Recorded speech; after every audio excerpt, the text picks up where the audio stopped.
வணக்கம் அன்பர்களே, சிபிஎல்லின் சிந்தனை களத்திற்கு உங்களை மகிழ்வோடு வரவேற்கின்றேன். வாழ்க மகிழ்வுடன். தினம் ஒரு திரவியம் மனதுக்கும் உடலுக்கும். காட்டுக்கு வேட்டையாடுவதற்காக அக்பர் தன்னுடைய பட்டாளத்தோடு போறார். ஒரு நாள் முழுக்க காட்டுல பயணம் செய்துட்டு மாலை நேரமானவன ஒரு இடத்துல கேம்ப் அடிச்சு தங்குறாங்க. தங்கும்போது பார்த்தா கொஞ்ச நேரத்துல ஒரு சின்ன சலசலப்பு சத்தம் கேட்குது. என்னன்னு பார்த்தா ஒரு காட்டில் வசிக்கக்கூடிய ஒரு காட்டுவாசி பெண் அப்படி வராங்க. விறகு எடுத்துட்டு போறதுக்காக வந்திருப்பாங்க போல். வந்த இடத்துல அவங்க நிறை மாத கர்ப்பிணியா வேற இருந்திருக்கிறாங்க. பிரசவ வலி வந்துடுச்சு. காட்டுல யாரை கூப்பிடுறது? அவங்க பாட்டு பார்த்தாங்க. இலை தழையெல்லாம் உடைச்சி படுக்க மாதிரி செஞ்சுட்டு அதுலயே அவங்க படுத்துட்டு அவங்க குழந்தைய பிறக்க வைத்து பெற்றெடுத்து அவர்களே எல்லாத்தையும் பண்ணிட்டு அந்த குழந்தைய மடியில கட்டி கொண்டு கொஞ்ச நேரம் கழிச்சு அவங்க வீட்டுக்கு கிளம்பி போயிட்டாங்க.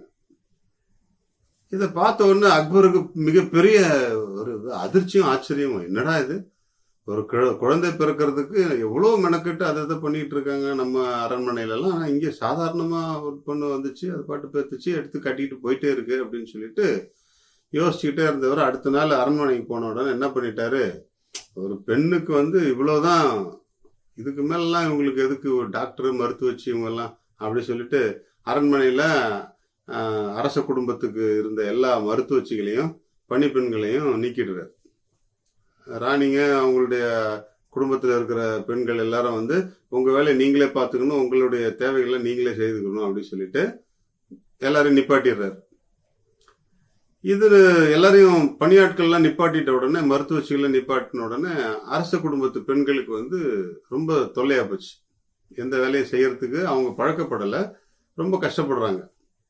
இந்த விஷயம் பீர்பால் அவர்களுக்கு வருது. பீர்பாலுக்கு வந்த உடனே அவர் என்ன அரசியார்கிட்ட போய் கேட்கிறாரு, என்ன ஆச்சு அப்படின்னா, அந்த மாதிரி எல்லாரும் நிப்பாட்டிட்டாரு அரசரு. ஏன்னு கேட்டா உங்க வேலையில நீங்களே பாத்துக்கலாம், காட்டுல அந்த பொண்ணை பார்த்தேன், அது அவ்வளவு அழகா எல்லாத்தையும் பண்ணிட்டு போச்சு, நீங்க எல்லாத்துக்கும் ஆள் வச்சு நிறைய செலவு வைக்கிறீங்க அப்படின்னு சொல்லிட்டாரு அப்படின்னு சொன்னாங்க. பீர்பாலுக்கு எப்படியாவது அரசருக்கு இந்த இதை புரிய வைக்கணும் அப்படின்றதுக்காக அவர் ஒரு யோசனையை முன்னெடுக்கிறார். அவர் என்ன செய்யறாரு, நேரா போய் அரண்மனையில் இருக்கக்கூடிய தோட்டக்காரர்கள் எல்லாரையும் கூப்பிடுறார். தோட்டக்காரர்களையும் கூப்பிட்டு, என்னையில இருந்து யாரும் என்ன செய்யக்கூடாது, செடிகளுக்கு நீர் பாய்ச்சக்கூடாது, தோட்டத்துக்கு பக்குவம் எல்லாம் பண்ணக்கூடாது, நீங்க வேற இடத்துல போய் வேலை செய்யுங்க, இந்த அரண்மனை தோட்டத்தில் இருக்கக்கூடிய எந்த செடிக்கும் நீங்க தண்ணி பாய்ச்சக்கூடாது அப்படின்னு சொல்லிட்டு போயிடுறாரு. எல்லாரும் அந்த வேலையை செய்யாம விட்டுட்டு போயிட்டாங்க. 2 நாளா அப்படியே அரசர் அரண்மனையை சுற்றி வரும்போதெல்லாம் பாக்குறாரு, செடிகள்லாம் வாட ஆரம்பிச்சிருச்சு, பூச்செடிகள்லாம் அப்படியே சுருங்க ஆரம்பிச்சிருச்சு. மலர்ச்சியே இல்லாத ஒரு தோட்டத்தை பார்த்தோன்னா அரசருக்கு முகம் வாடி போனது. யார் இந்த வேலையெல்லாம் சரி, தோட்டக்காரெல்லாம் கூப்பிடுறாரு, யாருமே காணோம், தோட்டக்காரங்க யாரும் வரல. அப்போ அந்த சூப்பர்வைசர் மேற்பார்வையாளரை கூப்பிட்டு கேட்கிறாரு, ஏன் இந்த மாதிரி செடிகள்லாம் தண்ணி விடல, மரங்கள்லாம் அப்படியே வீணா போச்சு, பசுமை இழந்து களை இழந்து போயிருக்குது, ஏன் என்னன்னு கேட்கிறாரு. அப்போ பீர்பால் அவர்கள் தான் இது எல்லாத்தையும் நிப்பாட்டிட்டாரு, யாரும் செய்யக்கூடாது அப்படின்னு சொல்லிட்டாங்க அப்படின்னு சொன்னார். உடனே பீர்பாலுக்கு அனுப்புங்க, ஆள் அனுப்புங்க, வர சொல்லுங்க அப்படின்னு சொல்லி கூப்பிட்ட உடனே பீர்பால் நிக்கிறார். என்ன அரசரே அப்படின்னா, யாரை கேட்டு இந்த உத்தரவெல்லாம் போட்டீங்க, இந்த செடிகள்லாம் பாருங்க வாடி போய் அரண்மனையுடைய கலையே இல்லாம அசிங்கமாய் போய் கிடக்கெல்லாம், வாடி வதங்கிய செடிகளை பார்க்கும் போதெல்லாம் ரொம்ப வருத்தமா இருக்கு அப்படின்றார்.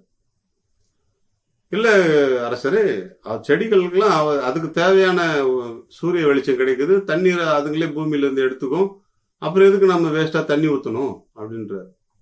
இல்ல தோட்டத்துல இருக்கிற செடிகளுக்கெல்லாம் நம்ம தண்ணி ஊத்துனாதான் அதுங்களுக்கு தண்ணி கிடைக்கும், பராமரிக்கணும் இல்லையா அவங்க எல்லாம் அப்படின்னு சொல்லி.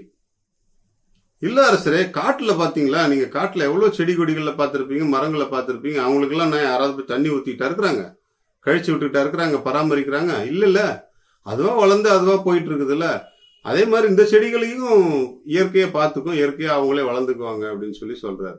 அது எப்படி பீர்பால் அவர்களே, நம்ம தோட்டத்துல இருக்கிறத நம்ம தானே பார்க்கணும் அப்படின்னு அரசர் மீண்டும் அவருடைய வாதத்தை எடுத்து வைக்கிறார். அப்ப பீர்பால் அரசருக்கு சொல்றாரு, அதே போலத்தான் அரசரே, காட்டில் இருக்கக்கூடிய மக்கள் அவர்களுடைய வாழ்க்கையை ஒரு விதமா நடத்துவாங்க, நம்முடைய நாட்டில் இருக்கக்கூடிய மக்களுக்கு நம்ம பராமரிக்கிறதுக்கு அவங்கள பாத்துக்கிறதுக்கான வசதிகளை நம்ம ஏற்படுத்தி கொடுக்கணும். நீங்க அரண்மனையில இருக்கிற மருத்துவச்சிகள் பணிப்பெண்கள் எல்லாரையும் அனுப்பிட்டீங்கன்னா அரச குடும்பத்துல இருக்கிறவங்க எல்லாம் எப்படி வாழ்வாங்க அப்படின்னு சொன்ன உடனே அரசருக்கு புரிஞ்சிச்சு.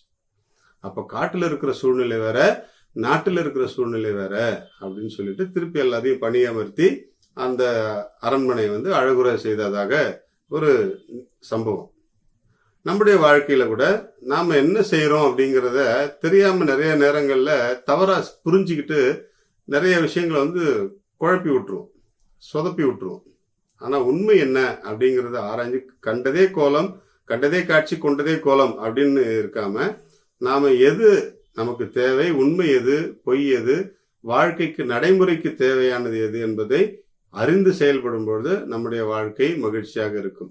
இந்த அக்பருக்கும் அது தாமதமாக புரிந்தது, அரண்மனை அழகுற அமைந்தது. நம்முடைய வாழ்க்கையிலும் நாம் நம்முடைய வாழ்க்கையை அழகுபடுத்த முயற்சி செய்யும் பொழுது எது தேவை, எது தேவையில்லை, எது நமக்கு சாதகமானது, எது இயற்கைக்கு சாதகமானது என்பதை புரிந்து கொண்டு செயல்படுவோம். அப்பொழுது நம்முடைய வாழ்க்கையும் நம்முடைய சூழ்நிலையும் அழகாகும். வாழ்க மகிழ்வுடன். இன்றைக்கும் நாம் மாங்காயை பற்றி சிந்திப்போம்.